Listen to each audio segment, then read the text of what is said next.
नमस्कार, मैं कमलेश कबीर आपका एक बार फिर स्वागत करता हूं इस नए एपिसोड में। आज के इस एपिसोड में हम बात करेंगे बिहार से जुड़ी हुई एक खबर की। बिहार के कृषि मंत्री रामकृपाल यादव एक तरीके से आरजेडी को लेकर बड़ा लंबा चौड़ा स्टेटमेंट दिया और स्टेटमेंट यह था कि आरजेडी के सभी 25 विधायक भारतीय जनता पार्टी या एनडीए के संपर्क में हैं। थोड़ा सा हास्यास्पद भी लगता है, लेकिन एक तरीके से सत्ता पक्ष का विपक्ष या हम कहें कि कमजोर विपक्ष के ऊपर मनोवैज्ञानिक दबाव बनाने का इससे बड़ा अवसर जो है वो नहीं हो सकता। तो ये मनोवैज्ञानिक तौर पर दबाव बनाने का एक तरीका है। इसलिए है क्योंकि आरजेडी के पास उतनी ही सीटें हैं जितनी की नेता प्रतिपक्ष के लिए चाहिए। तो अगर भारतीय जनता पार्टी ये कहती है कि 25 विधायक उनके संपर्क में है, तो फिर तेजस्वी यादव का भी नंबर आ जाता है। इसलिए मैंने कहा कि थोड़ा सा हास्यास्पद हो जाता है। लेकिन इसका दूसरा पहलू, और वो दूसरा पहलू है जिसको हम दरकिनार भी नहीं कर सकते, और वो इसकी सच्चाई है। क्योंकि जब जब भारतीय इतिहास में कोई राजनीतिक दल कमजोर हुआ है, सत्ता से बाहर हुआ है और इस तरीके से हुआ है, तो उसमें टूट जरूर हुई है। और टूट का कारण क्या होता है? टूट का कारण होता है जो लोग बड़ा पैसा खर्च कर उम्मीदवारी के रूप में चुनाव लड़कर आते हैं, उनकी एक महत्वाकांक्षा होती है, उनका एक लालच होता है, एक लोभ होता है, और उनको लगता है कि आने वाले समय में जब कोई रास्ता दिखाई नहीं देता, या हम कहें कि सारी गलियां जो है वो अंधेरी गलियां हैं, तो ऐसे में वो उस तरफ भागने का प्रयास करते हैं जिस तरफ उनको उम्मीद और एक जिसको हम कहें कि आशा की एक नई किरण दिखाई दे। अब आरजेडी उस स्थिति में अब आ चुकी है। इसलिए आरजेडी के कुछ विधायकों का कारण एक, जिस तरीके से लालू प्रसाद यादव का परिवार कमजोर हुआ, पहले तेज प्रताप यादव और फिर उसके बाद रोहिणी आचार्य, बड़े आरोप लगे। संजय यादव के ऊपर भी आरोप लगे, लेकिन संजय यादव से ज्यादा महत्वपूर्ण है यहां पर लालू प्रसाद यादव के परिवार का बिखराव। और उससे, क्योंकि कुछ नेता हो सकते हैं तेज प्रताप यादव के गुट के हो, या कुछ हो सकते हैं रोहिणी आचार्य के साथ हो, तो उन लोगों को एक तरीके से जो है वो संजीवनी या एक तरीके से आवाज उठाने का मौका मिल जाता है कि लालू प्रसाद यादव का परिवार इस वक्त कमजोर है, तो वो ऐसा स्टेप ले सकते हैं। तो यह संख्या 5 से 10 हो सकती है, इससे कोई इनकार नहीं किया कर सकता। और आने वाले समय में अगर ऐसा होता है, तो मुझे लगता है कि कोई अतिशयोक्ति या कोई अचानक से होने वाला ये सब कुछ जो है वो होगा भी नहीं। अब जब हम इसको देखकर अगर इसके विश्लेषण का आधार बनाते हैं इसी खबर से, तो 2025 का सबसे बड़ा लूजर भारतीय राजनीति में अगर कोई निकल कर आया है, तो वो है तेजस्वी यादव। हालांकि इस लिस्ट में मैं आपको और भी नाम गिना सकता हूं, जिनमें आप उद्धव ठाकरे की बात कर सकते हो, लेकिन उद्धव ठाकरे का जो चुनाव हुआ था वो 2024 में हुआ था, इसलिए 2025 में मैं उनका नाम नहीं ले रहा। इसके अलावा 25 की अगर हम बात करें, तो शुरुआत में दिल्ली अरविंद केजरीवाल। तो अरविंद केजरीवाल भी जो है वो लूजर की भूमिका में रहे, लेकिन उनके हाथ से सत्ता गई, वोट बैंक फिर भी उनके पास जो है वो बचा हुआ दिखाई दे रहा था। अरविंद केजरीवाल के अलावा राहुल गांधी।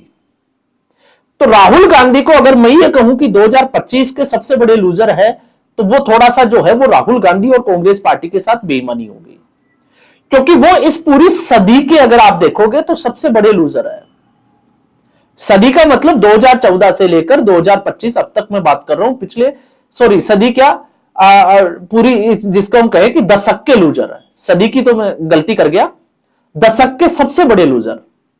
तो राहुल गांधी का अगर हम एक साल भर की तुलना में लेकर आए, तो मुझे लगता है वो गलत है, क्योंकि जब से वो राजनीति में सक्रिय भूमिका में आए हैं, तब से, या हम कहें कि कांग्रेस पार्टी की कमान राहुल गांधी के हाथों में गई है, तब से राहुल गांधी लगभग 95 चुनाव हार चुके हैं, जिनमें एक चुनाव 2019 का, जिसको देश ही नहीं राहुल गांधी और कांग्रेस पार्टी भी नहीं भूल सकती, और वो था अध्यक्ष पद पर रहते हुए अमेठी से चुनाव हार जाना। और यह अंदेशा राहुल गांधी को पहले से ही था, इसलिए, और वो इसलिए था क्योंकि 2014 के चुनाव में स्मृति ईरानी से हारते हारते बचे थे, और 2014 से लेकर 2019 तक स्मृति ईरानी ने अपना दूसरा घर बना लिया अमेठी को, और राहुल गांधी और कांग्रेस पार्टी समझ चुकी थी, इसलिए एक सेफ सीट की जरूरत थी और वो मिली उनको वायनाड। और वायनाड की सीट में आप देखोगे कि कांग्रेस पार्टी से ज्यादा मुस्लिम लीग के झंडे दिखाई देते हैं, तो वहां से राहुल गांधी का जीतना बिल्कुल आसान। तो अध्यक्ष पद पर रहते हुए अपनी सीट को गंवा देना और कांग्रेस पार्टी को सिर्फ एकमात्र सीट पर ले आना उत्तर प्रदेश में, यह कारनामा जो है वो राहुल गांधी कर सकते हैं, इसलिए मैंने इस दशक का सबसे बड़ा लूजर कहा। इसके अलावा आप कर सकते हैं मुकेश सहनी। मुकेश सहनी जो जिद पर अड़े हुए थे कि अगर उनको उप मुख्यमंत्री नहीं बनाया गया तो वो उस गठबंधन का हिस्सा नहीं रहेंगे। तो जो गठबंधन ही नहीं है, उस गठबंधन में उप मुख्यमंत्री का पद पाने वाले मुकेश सहनी, और जिस तरीके से राहुल गांधी ने उनको तालाब में एक डुबकी लगवाई, उस डुबकी से वो उभर ही नहीं पाए, तो उनको अगर हम कहें तो मुकेश सहनी को भी बड़ा लूजर मान सकते हैं।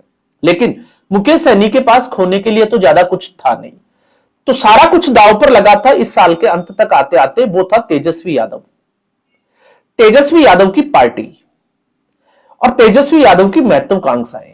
तो तेजस्वी यादव की महत्वाकांक्षाएं, पार्टी, उन सबको तरीके से अगर हम देखते हैं तो परिवार से शुरू हुआ झगड़ा जो है वो पार्टी तक आ गया।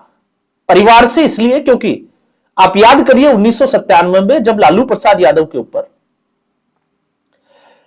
चार्जशीट पेश हुई घोटाले को लेकर, और लालू प्रसाद यादव को एक तरीके से हम कहें तो सरेंडर करना था, और जुलाई 1997 में सरेंडर भी कर दिया था। लेकिन उससे पहले अपने राजनीतिक विरोधियों की चुनौतियों का सामना करते हुए मुख्यमंत्री बनाया इस्तीफा देकर राबड़ी देवी को।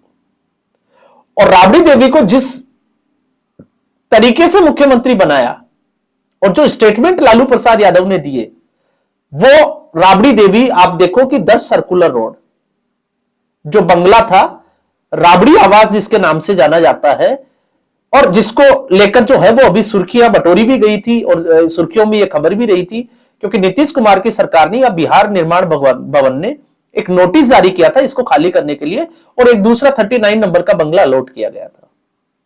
अब खबर यह है कि वहां से जो है वो ट्रक भर के सामान बाहर निकाला जा रहा है, दूसरे आवास में शिफ्ट होने की जो तैयारियां हैं वो चल रही है। ऐसे समय में जब लालू प्रसाद यादव दिल्ली में है क्योंकि मोतियाबिंद की सर्जरी हुई है, और तेजस्वी यादव इस वक्त बिहार दौरे पर है, तो उस स्थिति में भी लालू प्रसाद यादव जो है वो कमजोर नहीं दिखाई दिए। राबड़ी देवी को सत्ता सौंपी, लेकिन इस वक्त लालू प्रसाद यादव खुद जो है वो एक तरीके से हम कहें कि उम्र के उस पड़ाव में अस्वस्थ है, वो ज्यादा कुछ कर नहीं सकते। अब बात आती है तेजस्वी यादव की। तो तेजस्वी यादव सब कुछ ठीक चल रहा था, लेकिन कहते हैं ना कि जैसी संगत वैसी रंगत। एक वोटर अधिकार यात्रा ने तेजस्वी यादव का खेल ऐसा बिगाड़ा कि उसके बाद तेजस्वी यादव समझ ही नहीं पाए कि बिहार में हुआ क्या। हम कई बार जो है वो इसकी चर्चा भी कर चुके हैं, और आप देखिए उससे पहले के जो विश्लेषण है उसमें हम बात कर रहे थे कि कांग्रेस पार्टी तेजस्वी यादव को खत्म कर देगी।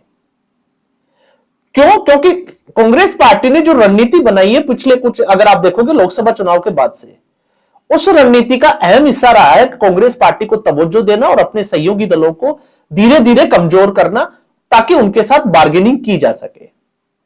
तो आज इससे पहले हम वीडियो में बात की है कि राहुल गांधी प्रियंका गांधी वाड्रा उत्तर प्रदेश में धन्यवाद रैली करने जा रहे हैं। वो रैली क्यों कर रहे हैं? वो सिर्फ और सिर्फ इसलिए कर रहे हैं ताकि अखिलेश यादव के साथ बार्गेनिंग कर सके, और तेजस्वी यादव जैसी अखिलेश यादव गलती करेंगे ऐसा मुझे दिखाई भी नहीं देता, क्योंकि अखिलेश यादव वो गलती नहीं करने वाले जो तेजस्वी यादव ने की थी। तो तेजस्वी यादव की गलती क्या थी? तेजस्वी यादव की गलती थी वोटर अधिकार यात्रा में आरजेडी के कार्यकर्ताओं को मैदान में उतारना, आरजेडी के समर्थकों को मैदान में उतारना और राहुल गांधी को एक तरीके से कवरेज देना। तो वो 16 दिन जो तेजस्वी यादव ने किया राहुल गांधी के लिए, वो तेजस्वी यादव के ऊपर भारी पड़ता रहा। तेजस्वी यादव ने राहुल गांधी को प्रधानमंत्री का उम्मीदवार तक बता दिया, लेकिन बदले में तेजस्वी यादव जो चाहते थे वो कांग्रेस पार्टी के मुंह से नहीं निकला। फिर उसके बाद में राहुल गांधी ने पूरे चुनाव का मुद्दा जो है वो नरेंद्र मोदी बनाम राहुल गांधी करके वो विदेश पार हो गए, और उसके बाद तेजस्वी यादव देखते रहे कि आगे करना क्या है। तो जमीनी जो मुद्दे थे तेजस्वी यादव के हाथ से वो निकल गए। 2 महीने बाद कांग्रेस पार्टी में राहुल गांधी लौटे तो सही, लेकिन आपको 4 दिन का राहुल गांधी का जो कार्यक्रम फिर मैं याद दिला देता हूं। जिस दिन 13 अक्टूबर को लालू प्रसाद यादव के परिवार की, जिसमें राबड़ी देवी और तेजस्वी यादव शामिल थे, पेशी होने वाली थी लैंड फॉर जॉब्स के मामले में। उस दिन से लेकर 17 तक राहुल गांधी दिल्ली में थे 13 को, लेकिन राहुल गांधी ने यादव परिवार से मुलाकात करके या तेजस्वी यादव से मुलाकात करके जो मसला चल रहा था सीट शेयरिंग का, उसको हल करने का कोई समाधान नहीं निकाला। अगले दिन वो हरियाणा गए। 14 तारीख को आईपीएस पूरण सिंह की आत्महत्या हुई थी, वहां पर दलित कार्ड खेलना था। उसके बाद वो चंडीगढ़ जाते हैं, चंडीगढ़ से शिमला चले जाते हैं। अगले दिन वो शिमला से वापस आते हैं और पूरे दिन जो है वो दिल्ली में रहते हैं, लेकिन वो बिहार नहीं जाते। और उसके अगले दिन, क्योंकि नामांकन की जो है वो तारीख नजदीक थी, एक ही दिन बाकी था, बावजूद इसके राहुल गांधी जुबिन गर्ग, जो आसाम गुवाहाटी का एक सिंगर था, उसके घर चले गए उसकी मौत को लेकर। और फिर वहीं से एक, जिसको हम कहें कि फ्रेंडली फाइट कहिए चाहे कुछ भी कहिए, ना सीट शेयरिंग का फॉर्मूला, और एक नीचे मैसेज जो गया वो आप समझ सकते हैं, झारखंड मुक्ति मोर्चा, जिसने गठबंधन से अपने पैर पीछे खींच लिए। मुकेश सहनी, कांग्रेस पार्टी और आरजेडी फ्रेंडली फाइट में लगी रही और सारा का सारा जो नैरेटिव था वो एक तरफा हुआ एनडीए के फेवर में। और उसके बाद में जो तेजस्वी यादव 18 तारीख को शपथ लेने वाले थे, वो चुनाव परिणाम के बाद में विदेश गए हुए हैं और विदेश से वो आराम से जो है वो अपनी, जिसको कहें कि मौज मस्ती या वेकेशन पे।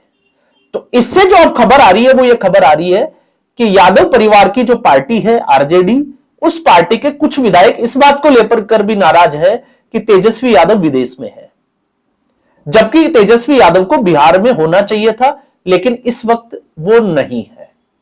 तो जो पार्टी 6 सीटों पर आ गई, उस पार्टी की संगत से तेजस्वी यादव 25 सीटों पर आ गए। और इससे पिछले चुनावों को अगर आप देखोगे तो बिहार की सबसे बड़ी पार्टी, तो तेजस्वी यादव की सबसे बड़ी गलती, ज्यादा सीटों पर लड़ना चाहिए था। और कांग्रेस पार्टी अगर इस बात पर अड़ी हुई थी तो कांग्रेस पार्टी के साथ गठबंधन तोड़ देना था, ताकि आरजेडी का विश्वास बना रहता। और आरजेडी का अगर विश्वास बना रहता तो शायद आरजेडी जो है वो इससे बेहतरीन स्थिति पर होती, लेकिन वो सिर्फ और सिर्फ जो है वो अब हम कयास लगा सकते हैं, इससे ज्यादा कुछ भी नहीं कर सकते।